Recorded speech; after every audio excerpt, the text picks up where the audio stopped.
आज हम लोग बात करने वाले हैं बीए पार्ट 2 हिस्ट्री ऑनर्स का पेपर 4 का ये चैप्टर 1 हम लोग पढ़ रहे थे और इसका ऑब्जेक्टिव क्वेश्चन हम लोग देख रहे थे।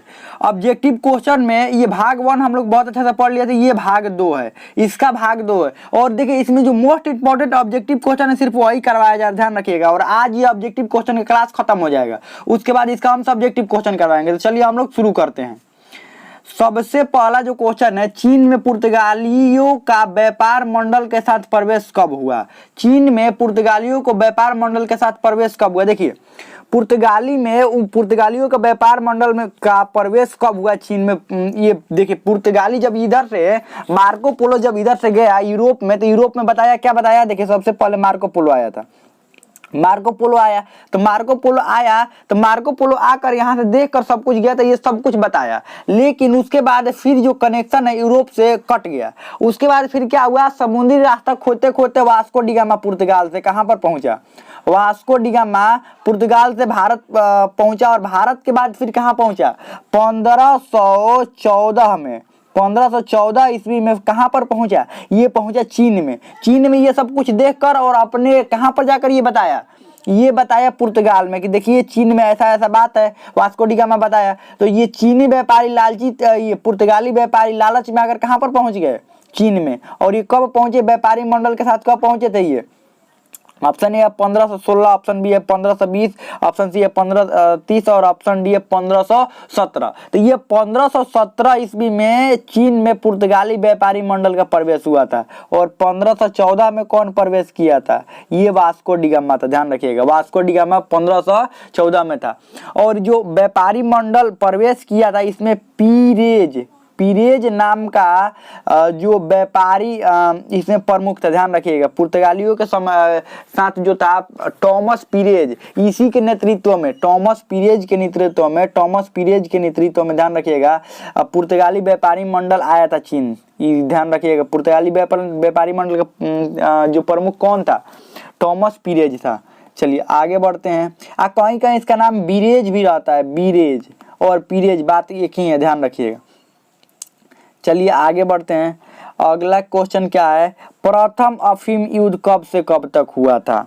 और एक बात देखिए, ये कमेंट में लिखकर आपको जरूर बताना है कि प्रथम अफीम युद्ध का प्रमुख कारण क्या क्या था।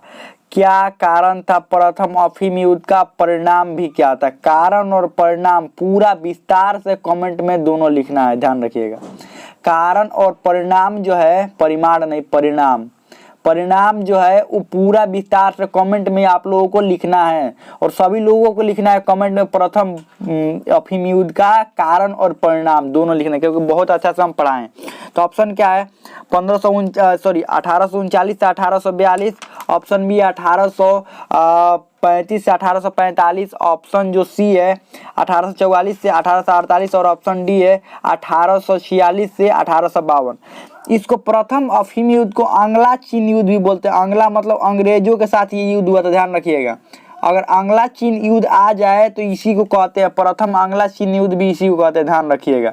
अगर आंग्ला चीन युद्ध आपसे कोई पूछा जाए, आंग्ला मतलब अंग्रेजों के साथ, आंग्ला यानी अंग्रेजों के साथ ही प्रथम अफीम युद्ध को पहला बार चीन और चीनी सैनिक और अंग्रेजों की सैनिक ये प्रथम अफीम युद्ध के सामने ही आमने सामने आए थे। तब प्रथम आंग्ला और चीन युद्ध भी इसको कहते हैं, ध्यान रखिए। आंग्ला मतलब अंग्रेजों के साथ, आंग्ला मतलब अंग्रेज होते हैं, ध्यान रखिएगा। तो ये इसका जो ऑप्शन हो जाएगा, ये ऑप्शन हो जाएगा 1839 से 1842 तक प्रथम अफीम युद्ध हुआ था। 1839 में ये शुरू हुआ था प्रथम अफीम युद्ध और चला कब से कब तक था? 1842 तक चलता है। और इसका कारण आपको जरूर लिखना है कि इसका आखिर कारण क्या था, प्रथम अफीम युद्ध का कारण क्या था। और इसके बाद एक संधि हुई थी जिसका नाम है नानकिंग की संधि, ध्यान रखिएगा, नानकिंग की संधि। चलिए आगे बढ़ते हैं। अगला क्या है? नानकिंग की संधि कब हुई थी? देखिए नानकिंग की संधि कब हुई थी? संधि कब हुई थी? ये प्रथम अफीम युद्ध खत्म होने के बाद ये संधि हुई, प्रथम अफीम युद्ध खत्म होने के बाद क्या हुआ, नानकिन की संधि हुई। और नानकिन के 1839, 1842, 1840, 1845। तो अभी आपको बताए हैं कि ये प्रथम अफीम युद्ध खत्म कब हुआ, चालू हुआ था 1839 में और खत्म 1842 में। तो 1842 में ये नानकिन की संधि हुई होगी। तो 1842 अगस्त 1842 अगस्त 1842 में नानकिन की संधि हुई थी। और एक बात आपको कमेंट में लिखकर जरूर बताना है कि नानकिन संधि का प्रावधान क्या क्या था, मतलब संधि में क्या क्या बातें वर्णन थी, ये भी आपको कमेंट में लिखकर जरूर बताना है।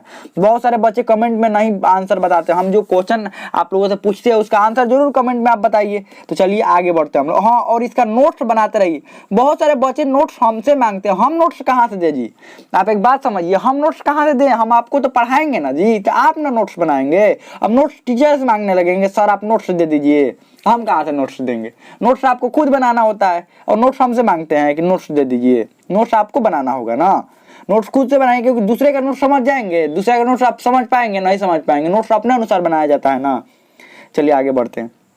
नानकिन की संधि में कुल कितने अनुच्छेद थे, कितने प्रावधान किए गए थे, हम तो आपको कुछ ही 5-6 बताए थे ना, कुल प्रावधान कितने थे उसमें, जो प्रमुख थे वही हम बताए थे, 15, 13, 21 या 18। तो इसका आंसर हो जाएगा 13 को कुल प्रावधान थे, ध्यान रखिएगा, कुल 13 को प्रावधान थे, लेकिन हम आपको 5-6 ही बताए थे जो प्रमुख प्रावधान थे, बाकी प्रावधान प्रमुख नहीं थे उसको हम नहीं बताए थे। तो ये अनुच्छेद या प्रावधान बातें की हुआ 13 को कुल अनुच्छेद थे, ध्यान रखिएगा। आगे बढ़ते हैं। द्वितीय अफीम युद्ध कब से कब तक हुआ, द्वितीय अफीम युद्ध के बारे में भी हम बताए, द्वितीय अफीम युद्ध कब से कब तक हुआ और ये क्यों हुआ था द्वितीय अफीम युद्ध, ये भी आपको पता होगा, क्यों हुआ था द्वितीय अफीम युद्ध ये भी पता होगा। तो ये 1839, 1842, 1835, 1845, 1856 से 1860 तक या 1846, 1852 तक, ये कब से कब तक हुआ था। प्रथम अफीम युद्ध जो है, सॉरी द्वितीय अफीम युद्ध जो है वो कब से कब तक हुआ था। तो आपको पता है कि ये 56 में चालू हो गया था, 56 में चालू हो गया था और ये 58 तक, 58 से 60 तक था, ध्यान रखिएगा, 1858 से 60 तक था। और 58 भी रहता तो आंसर टिक कर देना सही, 1858 से 60 तक ये युद्ध चला, तो ये आंसर ये हो जाएगा, 56 से 60 तक ये युद्ध चला था, ध्यान रखिएगा। चलिए आगे बढ़ते हैं। अगला क्या है यहाँ पर, ताइपिंग विद्रोह कब हुआ था। ये ताइपिंग विद्रोह, ताइजिंग विद्रोह भी इसको कहते हैं, ताइजिंग विद्रोह, ताइजिंग। आपको पता है कि ये जब द्वितीय अफीम युद्ध का हम कारण पढ़ा रहे थे, इसमें बताए थे कि आंतरिक विद्रोह भी उत्पन्न हो गए थे, आंतरिक विद्रोह चीन में उत्पन्न हो गए थे, वही एक आंतरिक विद्रोह में से ये था, ताइपिंग विद्रोह वही था। ये कब से कब तक चला था ताइपिंग विद्रोह, ध्यान रखिएगा, 1839, 1842, 1851 से 1864, 1856 से 60, 1846 से 52। तो 1851 से ये 64 तक चला था, ध्यान रखिएगा, 1851 में ये शुरू हो गया था और 64 तक ये चला था, ध्यान रखिएगा। ये द्वितीय अफीम युद्ध खत्म होने के बाद भी, क्योंकि द्वितीय अफीम युद्ध भी कौन हार गया था, चीनी सैनिक हार गए थे। अब चीनी सैनिक हार गए तो विद्रोह रुकेगा, अगर जीते होते तो विद्रोह चीन में रुक जाता, आंतरिक विद्रोह, लेकिन यहाँ पर भी हार गए तो विद्रोह नहीं रुका। तो चलिए आगे बढ़ते हैं हम लोग। टाइपिंग विद्रोह का नायक कौन था, चीन में जो टाइपिंग विद्रोह शुरू हुआ था नायक कौन था, पीरेज, टॉमसन या बुंग सियुयान, बुंग सियुयान या डी इनमें से कोई नहीं था। इसका ऑप्शन सही हो जाएगा सी, बुंग सियुआन, ध्यान रखिएगा। यही टाइपिंग विद्रोह का जो नायक था, नेता था, प्रमुख बुंग सियुयान था।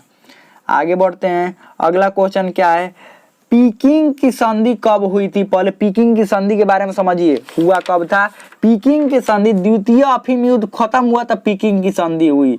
द्वितीय अफीम युद्ध खत्म हुआ था, कौन सी संधि हुई, पीकिंग की संधि। द्वितीय अफीम युद्ध खत्म, प्रथम अफीम युद्ध हुआ खत्म हुआ था तो कौन हुई थी, नानकिंग की संधि। नानकिंग वाला प्रथम के बाद और द्वितीय अफीम युद्ध खत्म हुआ था पीकिंग की संधि। और सब इसमें भी सब अंग्रेजों का ही बात माना गया था पीकिंग की संधि में भी। तो ये कब हुआ था, 1860, 1856 या 1855 या 1835। तो इसका जो आंसर हो जाएगा ये 1858 से 60 के बीच में हुआ था, ध्यान रखिएगा। 1860 माना जाता है, 18 से क्या माना जाता है 60। अगर 58 भी रहे, 1858 भी रहे तो आपको सही टिक कर देना, ध्यान रखिएगा। 1800 मुख्य रूप से ऐसे माना जाता है, बहुत सारे स्रोतों से ये पता चलता है कि पीकिंग की संधि कब हुई थी, 1860 में ही माना जाता है। अगर 58 भी रहे तो आप टिक कर सकते हो, कोई दिक्कत नहीं। तो चलिए आगे बढ़ते हैं। ये 1858 भी सही कर सकते हैं, 1860 ही ऑप्शन में रहता है अधिकतर ऑप्शन में। तो पीकिंग की संधि 1860 में हुई थी और इसमें द्वितीय अफीम युद्ध खत्म होने के बाद उस सारे बात लिखा गया था, ध्यान रखिएगा। आगे बढ़ते हैं। संघाई, सबसे पहले संघाई में जहाज बनाने कारखाना कब स्थापित हुआ था? ये 1860, 1856, 1855, 1865 से। इसका आंसर हो जाएगा 1865 में संघाई में सबसे पहले जहाज बनाने कारखाना स्थापित किया गया था। और आगे बढ़ते हैं। हांगकांग पर अंग्रेजों ने सबसे पहला अपना शासन स्थापित कब किया? प्रथम युद्ध के पहले, प्रथम अफीम युद्ध के पहले, द्वितीय अफीम युद्ध के बाद, या प्रथम अफीम युद्ध के बाद, या डी इनमें से कोई नहीं। तो इसका आंसर हो जाएगा प्रथम अफीम युद्ध के बाद नानकिंग की संधि हुई और उसके तहत क्या हुआ? हांगकांग किसके पास चला गया? अंग्रेजों के पास में, यानी प्रथम अफीम युद्ध के बाद। तो हमें लगता है बहुत अच्छा समझ में आ गया होगा। ऑब्जेक्टिव क्वेश्चन पूरी अच्छी तरह से कंप्लीट हो गया है। इसमें कोई भी डाउट हो, कोई भी क्वेश्चन हो, आप कमेंट में पूछ सकते हैं। हमें लगता है समझ में आ गया होगा। इसमें कोई भी आपको डाउट हो, कोई भी क्वेश्चन हो, आप कमेंट में पूछ सकते हैं। हमें लगता है बहुत अच्छा समझ में आ गया होगा।